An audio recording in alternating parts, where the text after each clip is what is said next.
नमस्कार, वंदे मातरम।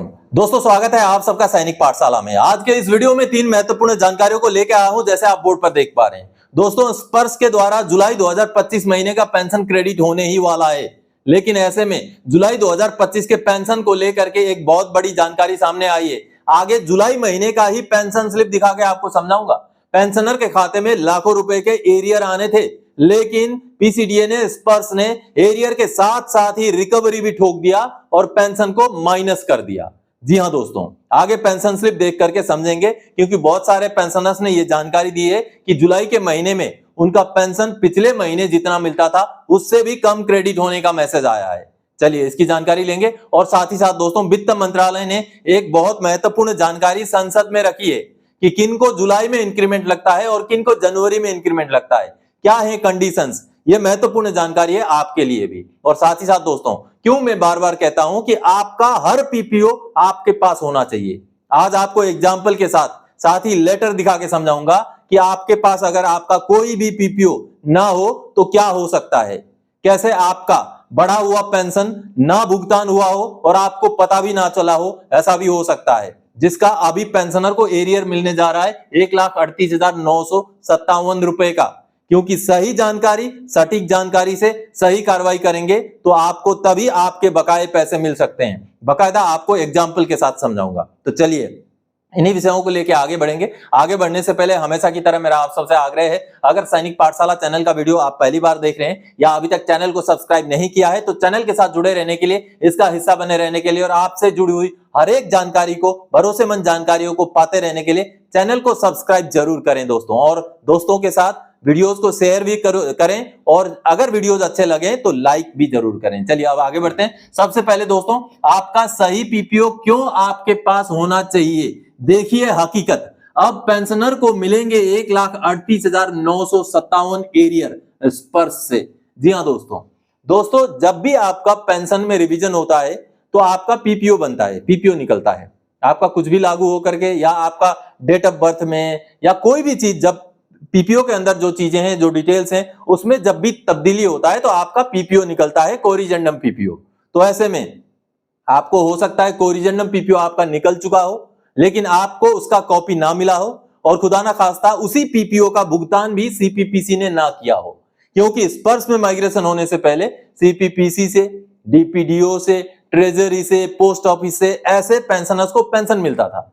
तो पता ही नहीं बहुत सारे पेंशनर्स को, उनका कोरिजेंडम पीपीओ भी जनरेट हो गया, बैंक को या ट्रेजरी को भेजा भी गया, लेकिन उस पीपीओ के हिसाब से उनको भुगतान ही नहीं हुआ। मैं आपको एग्जांपल के तौर पे समझाता हूं। मान लीजिए कोई जून 2010 के रिटायरी हैं फॉर एग्जांपल, और जून 2010 जैसे उनका रिटायरमेंट हो गया, उनका मान लीजिए उनका पेंशन फिक्स किया गया 8,540 रुपए। ठीक है, 8,540 रुपए उनको पेंशन मिलता रहा। उसके बाद उनका पेंशन रिवीजन होकर के एक पीपीओ निकलता है, जो पीपीओ उनको पेंशन 1 जुलाई 2015 से 31 दिसंबर 2015 तक बढ़ा देता है, जिसमें पेंशन बन जाता है 9,600 रुपए। फॉर एग्जाम्पल बता रहा हूं, ये सारे आंकड़े एग्जाम्पल के तौर पे मैंने लिए हैं। तो मान लीजिए ये उनको 9,600 रुपए लागू करके एक कोरिजेंडम पीपीओ निकलता है। अब वो कोरिजेंडम पीपीओ बैंक को भेजा जाता है, लेकिन पेंशनर के पास उसका कॉपी नहीं है। अब बैंक को तो भेज दिया, हो सकता है सीपीपीसी ने इस वाले कोरिजेंडम पीपीओ के हिसाब से भुगतान ही ना किया हो, और आपको बाद में जब 7वां पे कमीशन लागू हुआ या बाद में कोई और रिवीजन लागू हुआ, उसके बाद आपका पेंशन बन जाता है 10,600 रुपए। तो आपको 10,600 रुपए 1 जनवरी 2016 से मिलना तो शुरू हो गया। ठीक है, अभी तो ठीक है, ये आपको पीपीओ भी, इस रिवीजन का पीपीओ भी मिल गया। आपने 10,600 के हिसाब से पेंशन लेना शुरू कर दिया, लेकिन आपका पेंशन 10,600 कहां से बना है? 8,540 से सीधे 10,600 रुपए बना दिया गया। जो ये एक साल के लिए ये जो बढ़ोतरी हुई थी 9,600 करके, जो जनवरी 2015 से दिसंबर 2015 तक आपको मिलना था, उसका ना आपको पीपीओ मिला, ना आपका पेंशन रिवीजन हुआ, जो आगे जाकर के आपको पता भी नहीं चलेगा। इसलिए आपको आपका हर पीपीओ आपके पास होना जरूरी है। अब जिस तरीके से, मैं आगे लेटर भी दिखाऊंगा, क्योंकि पेंशनर को जैसे पता चला, जब उन्होंने जानकारी हासिल की सोशल मीडिया में, सैनिक पाठशाला से जुड़े, उसके बाद कार्रवाई करने के बाद अब बैंक ने माना है, सीपीपीसी ने माना है कि हमने गलत भुगतान किया, हमने कोरिजेंडम पीपीओ का भुगतान नहीं किया। ये तो मैंने एग्जांपल के तौर पे डाटा लिया है। अब चलिए जिस लेटर के बेस पर मैंने ये आपको जानकारी दी है वो लेटर आपको दिखाता हूं। दोस्तों ये CPPC पंजाब नेशनल बैंक द्वारा जारी किया गया एक लेटर है जो आप देख पा रहे हैं 25 जुलाई 2025 का ही लेटर है और ये लेटर भेजा गया है PCDA को, यानी कि आज के डेट में बोले तो स्पर्श को ये लेटर भेजा गया है CPPC द्वारा। और कैसा खुलासा इस लेटर में हो रहा है आप यहां पर देखेंगे तो आपको पता चलेगा। बीच में पेंशनर का एक PPO नया निकला था जिसका पेंशनर को पता ही नहीं चला, उसके बाद उस PPO के हिसाब से CPPC ने भुगतान भी नहीं किया और आज के डेट में तो पेंशनर को सही पेंशन मिल रहा है, लेकिन बीच के उस ड्यूरेशन का जो पैसा है वो भुगतान ना होने की वजह से अब जब जानकारी मिली तो पेंशनर ने CP ग्राम्स में ग्रीवेंस डाला, तब जाकर के ये कार्रवाई हुआ और CPPC ने ये एक्सेप्ट किया कि पेंशनर का 2014 में एक कोरिजेंडम PPO निकाला गया था जिसका भुगतान पेंशनर को नहीं किया गया। यहाँ पर पूरा डिटेल्स लिखा हुआ है, यहां से मैं आपको समझाऊंगा। The said pension account was migrated in Sparsh portal PCDA Allahabad in the month of September 2023. Bank has not paid the arrear as per corrigendum PPO number 2014 का PPO ये देखिए of this pensioners, यानी कि इन पेंशनर को 2014 में एक PPO निकाला गया था जिसके हिसाब से भुगतान इन पेंशनर को नहीं किया गया है और अभी 2023 में पेंशनर का डाटा स्पर्श में माइग्रेशन हो गया है। इसके बाद CPPC बोलता है यू आर रिक्वेस्टेड टू पे द एरियर ऑफ रुपीज 1,38,957 रुपए। यहां पर आप देखिए ये साफ साफ दिख रहा है कि बीच में एक 2014 में PPO निकला था, इस PPO को CPPC ने अपने पास ही दबा के रख दिया, उसका भुगतान ही नहीं किया और जब अभी पेंशनर जागे उन्होंने ग्रीवेंस डाला तब जाकर के एक्सेप्ट किया कि हमने उस PPO के हिसाब से उनको एरियर का भुगतान नहीं किया है और अभी स्पर्श को PCDA को लेटर लिख दिया कि 1,38,957 रुपए आप भुगतान करें। तो इस तरीके के बहुत सारे वाकये हैं दोस्तों। आपका भी बीच में अगर पेंशन रिवीजन होकर के PPO निकला था और उसका आपको फायदा नहीं मिला तो आपको भी ग्रीवेंस डालना चाहिए, लेकिन आपको ये तभी पता चलेगा जब PPO का कॉपी आपके पास हो। तो अगर आपके पास आपके हर एक PPO नहीं है तो आप उसका कॉपी रिकॉर्ड ऑफिस से मंगवा सकते हैं दोस्तों। ऐसा आपके साथ भी हुआ हो सकता है, तो इसके लिए जरूरी है कि आपका जब भी कोरिजेंडम PPO निकला है उस कोरिजेंडम PPO की जानकारी आपको हो या तो उसका कॉपी आपके पास हो।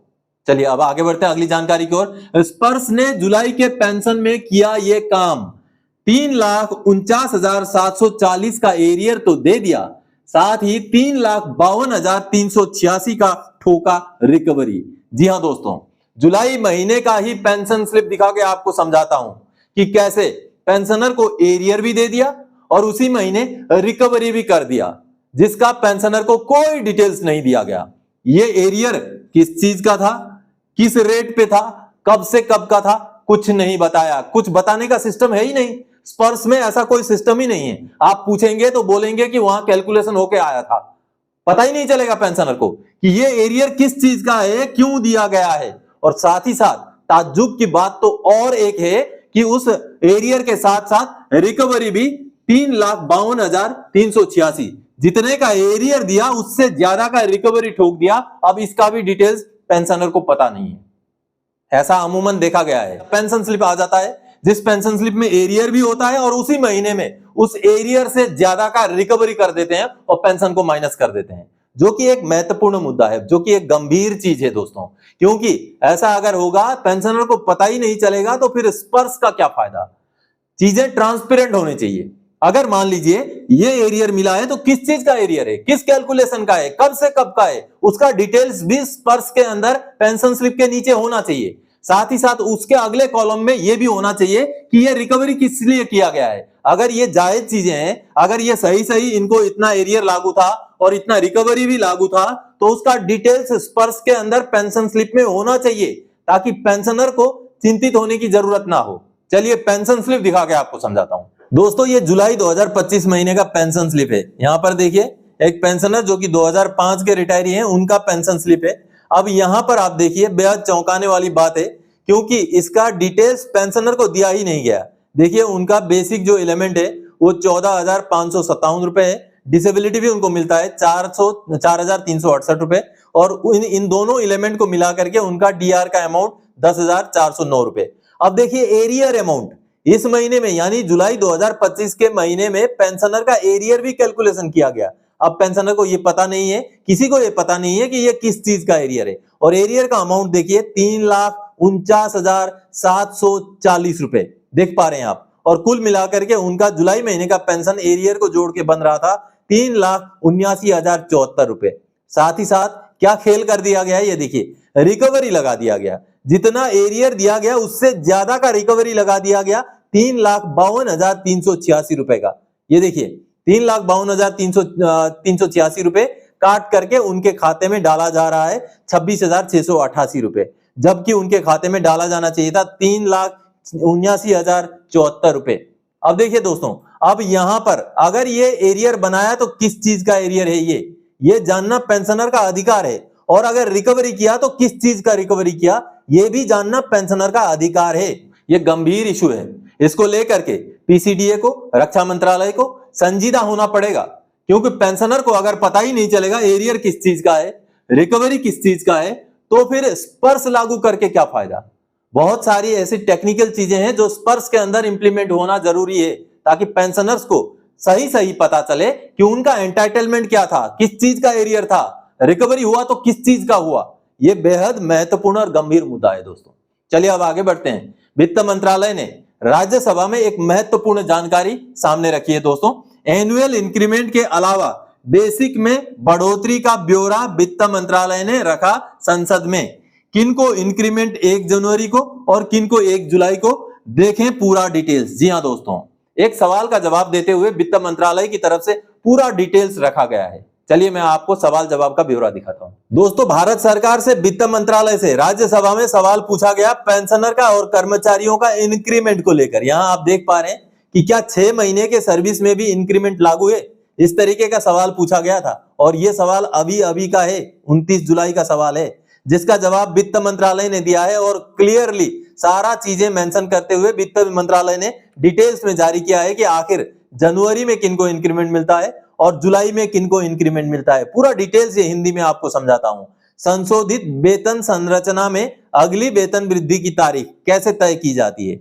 1 जुलाई की विद्यमान तारीख के स्थान पर वेतन वृद्धि को 2 तारीखें होंगी, अर्थात प्रत्येक वर्ष के 1 जनवरी और 1 जुलाई। आपको जैसे पता है दोस्तों, नोशनल इंक्रीमेंट में भी यह कहा जाता है कि जो 30 जून का रिटायरी है या 31 दिसंबर का रिटायरी है उसको नोशनल इंक्रीमेंट मिलेगा। लेकिन ये 2 इंक्रीमेंट के डेट कैसे हुए, ये सारा डिटेल्स इस डिटेल्स में आपको मिलेगा। वित्त मंत्रालय ने उसी चीज को यहाँ क्लैरिफाई किया है। तो बहुत सारे पेंशनर्स के लिए ये जानकारी बेहद महत्वपूर्ण है, तो आपको ध्यान से समझना चाहिए।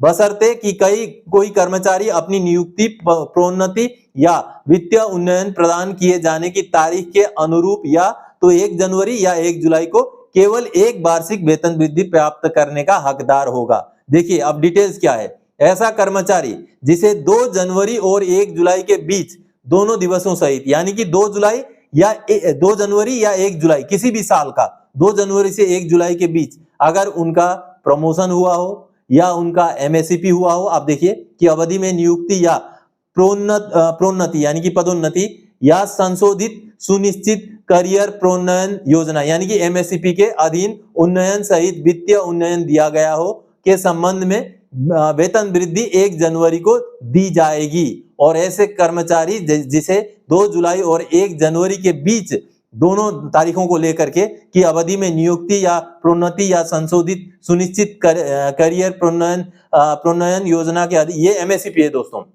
योजना के अधीन उन्नयन सहित वित्तीय उन्नयन दिया गया हो के संबंध में वेतन वृद्धि 1 जुलाई को दी जाएगी। यानी कि यहाँ पर एक चीज तो क्लियर हो जाता है, कोई अगर 2 जनवरी से लेके 1 जुलाई के बीच में प्रमोशन होता है या उनका एमएससीपी लगता है या कोई भी इंक्रीमेंट लगता है तो उनका अगला इंक्रीमेंट होगा जनवरी के डेट का।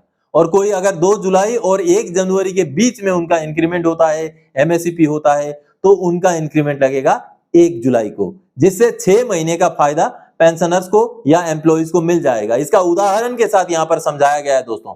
डिटेल्स में समझने के लिए आप वीडियो को पॉज करके, क्योंकि ये हिंदी में लिखा हुआ है, वीडियो को पॉज करके ध्यान से समझ सकते हैं, क्योंकि वीडियो ज्यादा लंबा ना हो जाए इसलिए मैं आपको ये थोड़ा सा इतना ही दिखा देता हूं। आप इसको वीडियो को पॉज करके समझ सकते हैं कि कैसे कैसे कंडीशन में 1 जनवरी का इंक्रीमेंट होगा और कैसे कैसे कंडीशन में 1 जुलाई का इंक्रीमेंट होगा।